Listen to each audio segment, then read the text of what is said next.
Okay. All right. So go ahead and start off where you were. Go, Kelly. Oh, yeah. So I was talking about boundaries, and how he would disrespect them and completely plow through them. But I would let him, and I would let him back in, just thinking, oh, well, we can just be friends. No, I don't think we can ever be friends, actually.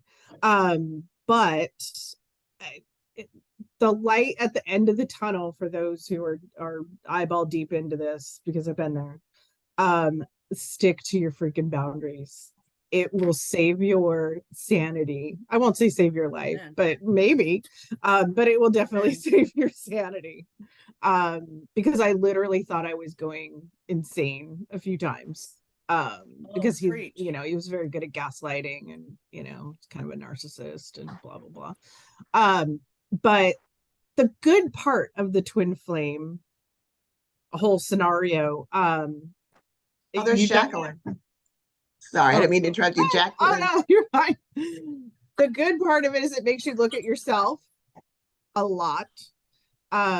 You hope that they're doing the same, but of course you can't control what they're doing, and so let them do whatever. But it makes you look at yourself and how you could be better, you could be a better partner, or that kind of thing. So that part, I really tried to look back at the whole experience and try to glean the positiveness out of it, because there was a whole lot of negative.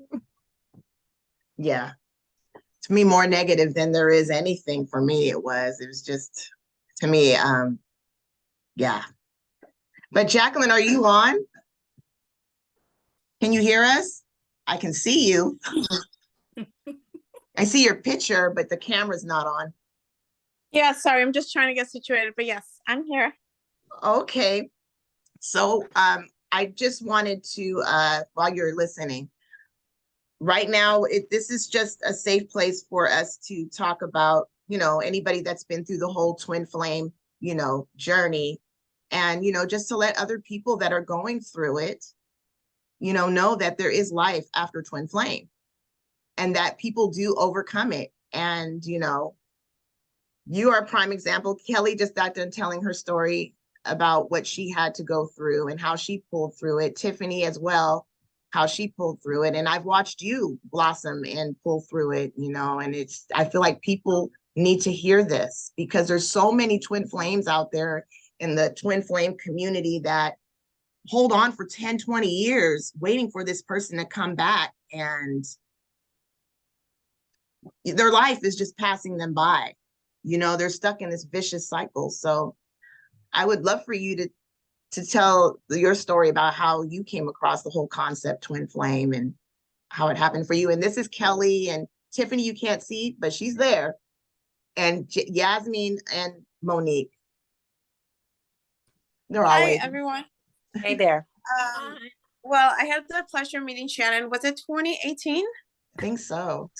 So it was 2018. I had met this person 2017. And it was like the most intense connection. I was almost 40 at that time that I had ever, I was divorced, that I had ever it was almost magical. Meeting him and just right away feeling like this is it. Like this is the person I'm going to be with. Like I just knew it. I felt it. And then it just turned into this, I don't know what's going on. Like, this is not normal. It kind of sucked everything out of me. And I remember just going online, trying to find out, because I knew there was more to it, that it wasn't just like a soulmate, because I knew soulmates weren't this negative. It's seen more as like, a positive thing. And I just, the summer of 2018, I think was that the worst time in my life, I want to say. Like, I think the darkest point in my life. So it was just feeling like I couldn't see myself without him. So it dragged me into just deaths of like depression and drinking and getting on this whole twin flame journey, just thinking like, this is what happens. This is the phase. I don't know what part of it is, but I'm just riding this phase, and it'll somehow bring us back together because we're both doing the healing work, or at least I feel the feminine does it most of the time. But you know, it just, I do have to say that time, because it's been 5 years now, has really helped. But it's definitely, it was a turning point in my life. I think there will always be a before him and an after, because I almost felt like, you know, it wasn't a long relationship. It was very in and out, in and out. And it was 2.5 years of that. 2.5, almost 3, maybe. So 2020, right before COVID, was when it just went down, and it was a very bad. It wasn't as painful as 2018, but it was bad. I eventually left where we lived, because there were a lot of reminders. And I visit maybe once a year. Since I left, it's almost going to be 2 years, and I still kind of get triggered by it.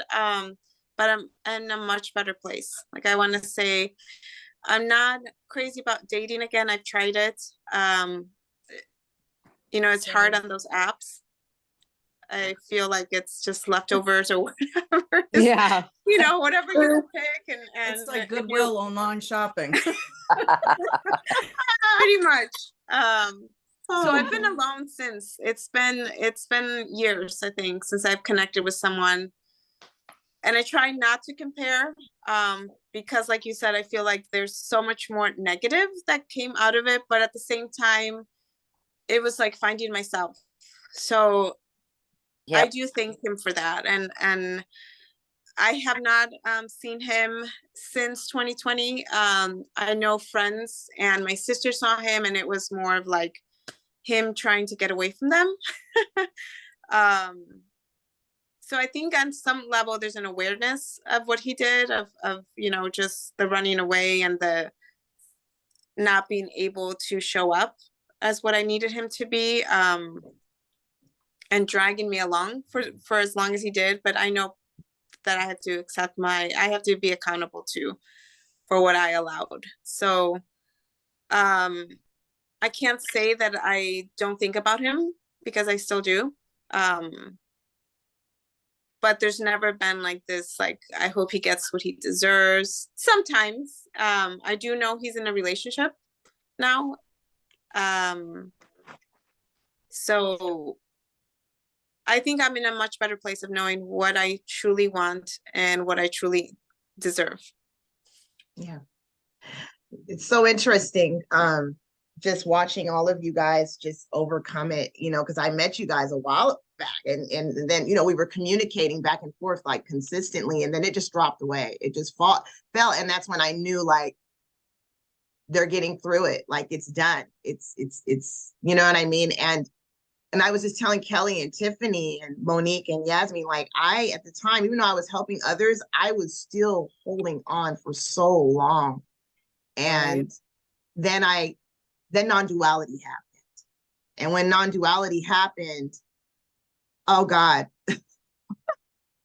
all of a sudden, everything that I thought was true just kind of fell away. And whatever I felt for my twin flame, you know, that fell away. Like, even now, I was just telling Yasmin yesterday, like, there's nothing, there's no love, there's no nothing. Like, I don't feel a thing. And I used to believe that I would never get to that place. I always felt like I was gonna eventually reunite, whatever, blah, blah, blah. But now I'm at a place in my life where it's not a thought anymore. It's just, it's gone. It's completely gone. And I just feel like there's so many twin flames out there that will wait for years on out for this person to come back. And they literally put this person over themselves, and they forget who they are. And a lot of the spiritual community and twin flame community will have you thinking that you have to go through certain levels to heal something in order to be with someone. Like, that is an abusive mindset. Exactly. If you think about it, it's an abusive mindset, and you don't have to heal nothing. There is nothing wrong with you. You are authentically okay. Like that is who you are. And there's nothing wrong with chasing someone. There's nothing wrong with yearning with somebody. The twin flame community and the spiritual community will tell you that that's wrong and you can't do that. And I really fucking believe that for so long. Like I can't chase him. I can't do this. I can't do the blah, blah, blah, blah, blah. Right? But not no more. Like it's okay. It's what's coming up for you and it's completely okay. It's normal. It's organic. But for the longest, I believed that it was wrong and that I had abandonment issues when I was obsessing, that I need a childhood trauma. No, fuck that. I didn't have no childhood trauma. There was nothing wrong with me. It was just who I am and what was coming up for me. And it was completely okay. It was normal. But a lot of the spiritual community and twin flame community, they will tell you that it's wrong and that you need to heal your chakras. I don't even know what that is anymore. Yes, Can I yes, say something? yes. You know, even if healing comes up for you, like shadow work comes up for you, because I was like extremely abused. And I feel like speaking about that lately, like I'm not shying away from my past anymore. Same. And I did deal with the childhood trauma, but here's the thing. I did heal and he never showed up. So it's the whole storyline, right? Like, I mean, I freaking healed everything and he was still rejecting me. And it was on my birthday. I healed my rejection wound. And then on my birthday, he showed up somehow and he rejected me again. I was like, what?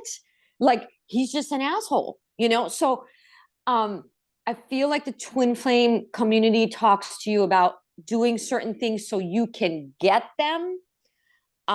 That's not necessarily true because I didn't end up getting him. I had to let him go, but that's just my 2 cents I wanted to say because I don't know. For me, I had a lot of healing and a lot of shadow work that I'm still doing. Apparently, I don't even know what's happening right now. Something's going on, but it just, Retrograde. I know it's never to get someone. It's only to get yourself. It's only to find worth within yourself or to realize, hey, you know what? I've been letting this asshole step over my boundaries, or I've been letting this person take advantage of me, or whatever it is. It's all about you, you know, and your worth. And if you're in non-duality, you realize that the energy is worth and it's complete. And if you're in spirituality, you realize that the self is complete and whole, and it's different for everybody. But yeah, I just had to put my 2 cents in. Thank you. Yes. Thanks. And Monique, I can't wait to hear your story. We probably don't have time for it now. No, we'll have it 3 parts. We everybody needs to speak. Well, it's funny because Yasmin's story and Jacqueline's story are very parallel to mine. I met this person when I was 56 years old. I thought I was done with dating. I had been very codependent my whole life.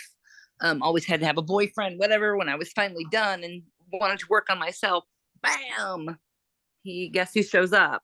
And it was like you said, Jacqueline, I was 56 years old. I had plenty of relationships in my lifetime. I had never met anyone and there was always something missing in every relationship, even though I'd been in love with people, whatever. I always felt like this isn't the one. This isn't the one. There's something, as much as I love those men, there was always an element of this isn't it. And then I met David and it was like, this is it. This is it. People thought he was my twin brother. I mean, we look so much alike.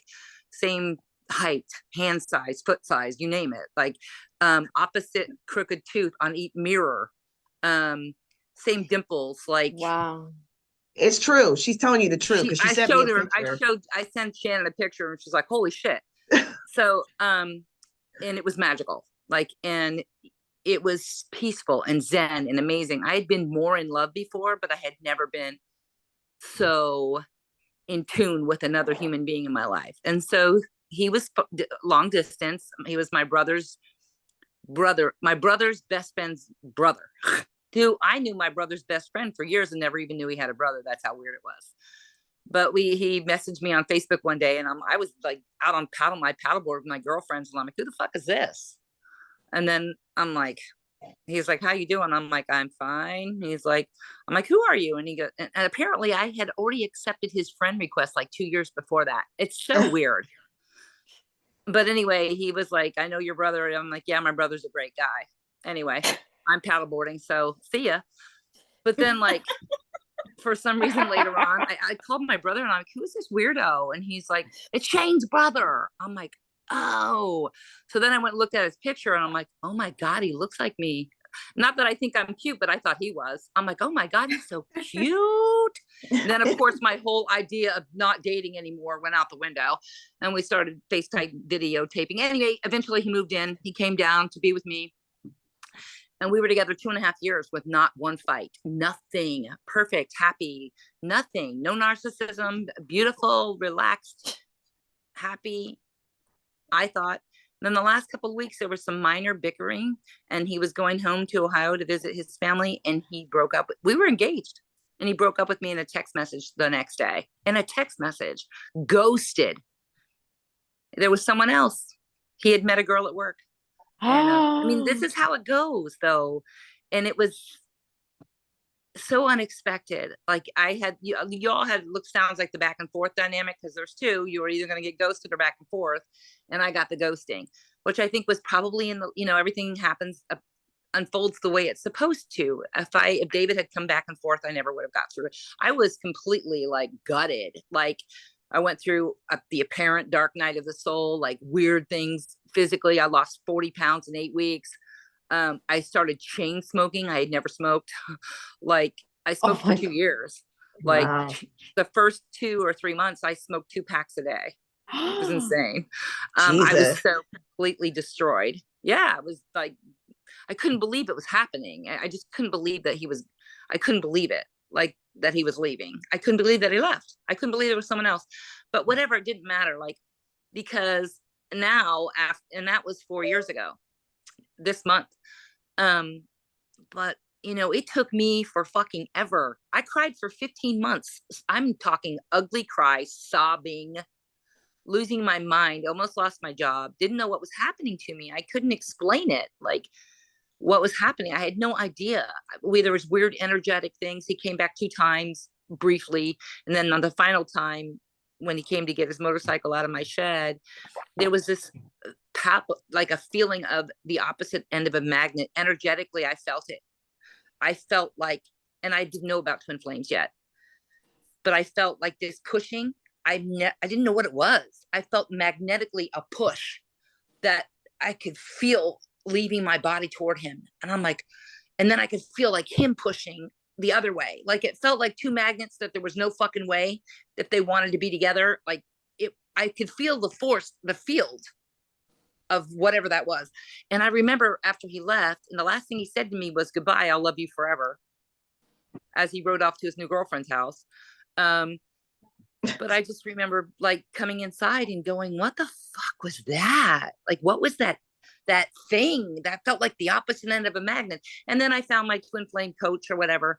And he, and that was another year of, watching his videos and listening to what he had to, and he was all about not getting with your twin flame. He was like, you need to fucking leave them in the dust. Don't forget they ever existed. Pretend that they're, this is a journey of your soul.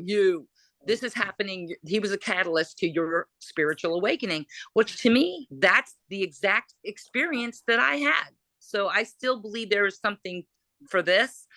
Apparently, because once like non-duality, once it's realized there is no you, we won't get into that today, but everything, like Shannon said, drops away, and you're going, none of that was even fucking real. Like it was like you realize it, that it wasn't. But yeah, Jacqueline, I still think about my twin. I still I don't obsess, but like I was telling the girls the other day, there isn't a day that doesn't go by where I still, at least once, he doesn't cross my mind. Now I don't visually see him in my head, and there's no pining, and I don't wish we were together. But there was a time in my life, and I'm sure with a lot of you guys who've experienced this, who I thought I could not live without this human being, this apparent other. I was like, I'm going to die. This is going to kill me. I'm going to die of stress because I can't imagine a life without David in it. But you know what? You get the beauty of the journey, or a parent journey, is that you come out the other side, and you're, at least for here, I can't speak for anyone else. their experience, but there's a peace and a joy in my life, and all my relationships have changed with everyone. Oh my God, I'm Like getting I'm chills. so I mean, I still fight with my kids, my girls, you know, but there's no stickiness that we talk. There's no like hanging. There's no story. The mind doesn't go, and she did this, and I did this, and I should have said this, and if I have, she would just do that. That goes away. That's just, it's a fight. It's like two swans fighting in the water, and they ruffle their feathers, like Eckhart Tolle says, and they go different ways. Yep. And the energy's gone. But I always related to that because once once the apparent dropping away happened, that made so much sense to me. I was like, it's just energy energizing itself. It's just what it is. It's dead on. It's what's happening right now, and then it's gone. There's no story. There's no person to have a story anymore, which is, I know that you really grieved it, Yaz, and I get it. Because I had moments of grieving, but I was so fucking relieved to see it. I was like, oh, yeah, there was moments where I'm like, well, that really never happened to Monique. It was like, that wasn't real. There's a slight grieving of story, but there was so much suffering in that character that to have it gone is like, fuck really? Yeah. I'm so happy. Bye. Isn't it like Bye, literally? Felicia.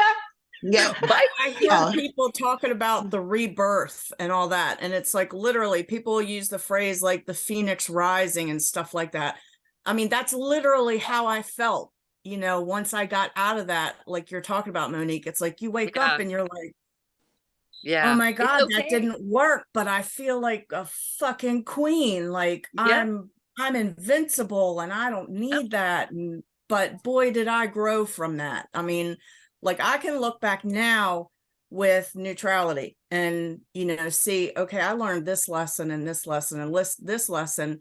And, the irony of that whole thing is that I'm thankful because it's like, thank you that I learned this because I won't accept that now. And I've changed this course and that course. I mean, Shannon can tell you all I'm 3,000 miles away from where I'm from, and I don't know anybody, but I just followed my intuition and did it. And it's like the best feeling. And it's like, it's nice hearing you all talk because it's like, I'm not the only one.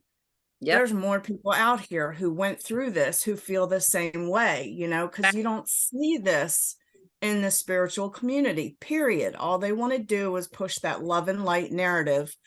And that's the beauty here is that, Yes. I just found Shannon, I want to say maybe 3 or 4 weeks ago, and everything happens apparently when it's meant to happen. I think so. But the blessing of, Shannon and Yasmin and now you guys, it's so beautiful to have, because I was, everyone that I told about the whole twin flame was like, she's nuts. She's lost it. She's crazy. Family, coworkers, everybody like, oh yeah, there's another you. Okay, I know you and David look a lot alike, but he's not you. And you're trying to tell people this stupid story, like, no, he is me. We're the same soul. We share the same energy. We're going to, someday we'll have a mission. All that shit.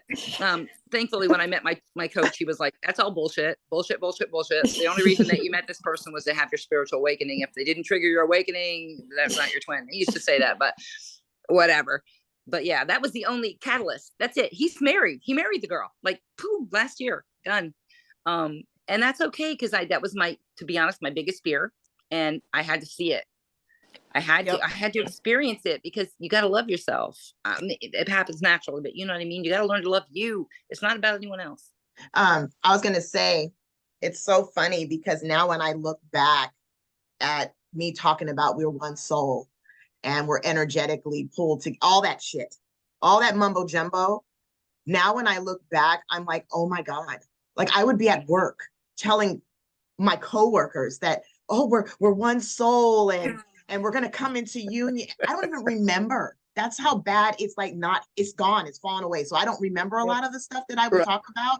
But now when I look back and I think, like I was telling you guys, my friend that was from Africa, she told me, she said, Shannon, please let go. I can't. I really believe that I had to hold on to this person. And oh my gosh, I mean, it fell away when it fell away, but yeah. Let me tell you guys something really embarrassing. The last time my twin left, I left him an hour message and sent it to him about how me and him are the Holy Trinity, and two become one in the Bible, and he's half of no, you don't understand. An hour message about how all this shit, and I'm like, what the I don't know. I'm so embarrassed. I'm still embarrassed that I sent. He has it. Oh, Like it's okay. it's a clip. It's not like a phone call. It's a clip. You can show people like, look at this crazy one, right? And how we're half a soul, and we have to come to unite, and we have this huge mission to serve the unit. Oh my god! Oh my It's god! okay. It is what it is. But you know what, ladies? I think in our journey, we all have to go through that phase, because as we're growing and learning about ourselves, we're not responsible for other people's opinions of us. Right. Yeah. Everybody's going to have an opinion or think they know a version of us, and we are not responsible for that. So as we're all going through these phases, like, and talking about these things with people and just listening to you all, I did it too. You know, it's like, I used to spout that crazy talk. You know, I have people back in Maryland talking about how insane I am and everything. Meanwhile, I've moved to Oregon, and everybody I meet out here, it's, have you met Tiffany? She is amazing. She knows X, Y, and Z and blah, blah, blah. And that's also part of our journey, part of our twin flame, because we are so in the negative balance of self-love that we are desperately reaching out to others without thinking about it. This is our subconscious. This is our soul. Like, I need love. I need love. So we're reaching out to other people and holding on to that. So when you're talking that to everybody, you're doing that out of love because you want them to learn and grow too, as you are. But it's just another phase in your path on your awakening, on your growth, on your self-love. Like, we can all sit here and talk about it and be like, man, that's embarrassing. Was I really spouting off all that stuff? And I left this message and they've got this forever. They can embarrass me and whatever. And you know what, girl, I did it too. I straight up told my twin flame in the middle of one of his sets at a local bar, I'm like, 2 shots of Jameson in, and he would never vocalize, but we would speak telepathically. Shannon knows. And I sat there and just straight up, he's on the mic telling the whole bar he's going to sing my favorite song for me. And I'm just like, that's because you love me, because you're my twin flame, but we can discuss that at a different day. And he's just like, what? You just said those words out loud? We're not supposed to say that stuff out loud. We talk telepathically. We don't acknowledge this in the 3D. But I think that all of that is just a phase of our growth. You know, we got to go through, because Source wants us to eliminate these people from our lives because they know a version of us that we are no more. But they're holding on to that version because they know us, because they've known us all their lives. So this is the version they know. How could you possibly grow and become a better person? No, you can't do that. You have to stay in this little hole and this little checkbox, and this is the person you're supposed to be. But we can't be responsible for what other people think of us. That's none of our business. You know, you can't control that. You know, Tiffany, I remember, like, when you were talking about 3D and stuff like that, that has fallen away from me. Like, remember, I used to talk about the 3D, the 5D, the 4D, and I used to talk about divine masculine and divine feminine. I don't even, like, that's all fallen away from me. That's non-duality, though. When you watch non-duality speakers, I'm telling you, you got to prepare yourself, because when you start to watch them, everything that you once thought was true, gone. It's gone. And that's when I came out of the whole everything, like even spirituality. Like, I don't even know what that is. Like, I'm not even there anymore. Like, all the levels. Must be what I'm going through now. Yeah, because all the levels and the divine masculine, all that shit is all to me when I don't even know what that is anymore. It all fell off. And the thoughts, that doesn't even stick anymore. Like, I don't even have to me, it's just balance. Shannon, how much time do we have? We're at 8 minutes, so we will be. But I do want to let you guys know we do this once a week, and we don't just talk about twin flames. We talk about spirituality, we talk about awakening, we talk about everything, life in general. So for those of you that would love to, you know, if you guys would like to join in once a week, we want to do like a sip and Zoom where we all have our own choice of drink. and we just bullshit and talk on Zoom about whatever, you know what I mean? Whatever comes up for us. That would be awesome. I think it's Yeah. I really, really happy, you know, that we're creating this womanhood with each other, and we've had similar paths. And I think it feels really good to talk about. It doesn't matter you're in non-duality or spirituality, twin flame or whatever, but you know, you're kind of like, I always felt different or weird, right? Like I can't really share the stuff with my family, even though when I did, I was like a weirdo. But like to be able to speak like this and out in the open, no matter where you are on your journey, I think is very supportive and healthy to be able to connect with you guys. So we invite you guys back. It's also very empowering. Yes, it's very empowering. You don't feel alone anymore. You don't feel like, oh my God, I'm the only person in my group that's gone through this or not. And I have a huge passion about the whole spiritual journey, even though I went into non-duality. But I feel like I woke up on my spiritual journey and then I woke up on my non-duality, and it was two different worlds, and I respect both of them. And it's okay. Everything is okay, you know. And I had a divine partner. I'll tell you guys next time what happened with that one. But yeah, I mean, I welcome you guys back, you know, next time for our weekly meeting. And I don't know if Shannon, you have anything to say, but I know I just want to put out there, when you were saying you woke up from spirituality. Well, with me, when non-duality happened for me, I realized, and Monique knows this because I think we talked about it, I realized that being spiritual awakened means that the person is waking up from spirituality. That what spirituality is just a dream. It's oh yeah. It's the illusory. Yeah. And I woke up from that. But I used to believe, Monique, that I was spiritually woken and that I was woke. But no, actually, when non-duality hit me, it was like I woke up I was spiritually awakened. I woke up from spirituality. Yeah, I woke up. Me too. It was just a dream. I lost my side hustle. I was selling organite necklaces and pyramids with Buddhas in them to metaphysical shops. I lost my resin business because I couldn't do it anymore. I felt so unauthentic. I'm like, they're really cool. They're beautiful. I still like making them for friends, but there's no magic crystal in there that's going to heal anything. There's no meaning. There's no meaning. Yeah, let's put it that way. They're still pretty. I still think they're beautiful, but I don't think that they're just neat. You know what I mean? I still think they look cool, but to me now they're just a manifested object that doesn't mean anything. It's just cool. You know, I do want to thank. Oh, go ahead. Waking up from spirituality is basically non-duality, but I did experience everything the spiritual person experiences with their wake up. And I just want to give that support system out because it's hard. All of it is hard. Non-duality is hard. Spirituality is hard. Looking within yourself is hard.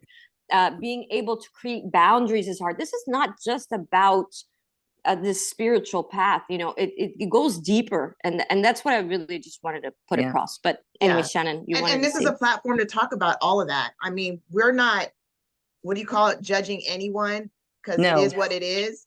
I'm laughing at myself. And we're just here to talk about everything, you know, make it a platform for everyone. But I do want to thank all you guys for coming on here and expressing yourself about your story. And I invite you to come on next time for sure. And I'll let you know when we have the sipping meet, you know, we can all bullshit. Write down things that if you see shit happens throughout the week, write it down. Write down things that you want to talk about, because we'll talk about everything. This is an open field here. Thank you for inviting me, and I will make sure I get my stupid camera fixed. Yes. Somehow it needs some update or something. Or put that sexy picture back up. Yeah. I can't find my sexy picture. I was like, oh, they want to see my boobs. Where's it at? I love you guys so much, and it's so good. I'm happy to see your guys' faces again. It's been so long, and I missed you. So yeah, I will keep you posted if you want me to. If you guys want to come on the next ones, and you know. Yes. Yeah. Definitely. Count me in. Let's do the wine night. Come on. Yes. Tequila for me. You're a very good choice. All right, guys. Love you. Thank you for coming on. Love you guys. Bye. Bye, guys. Love you. Bye. Bye, everybody. Bye.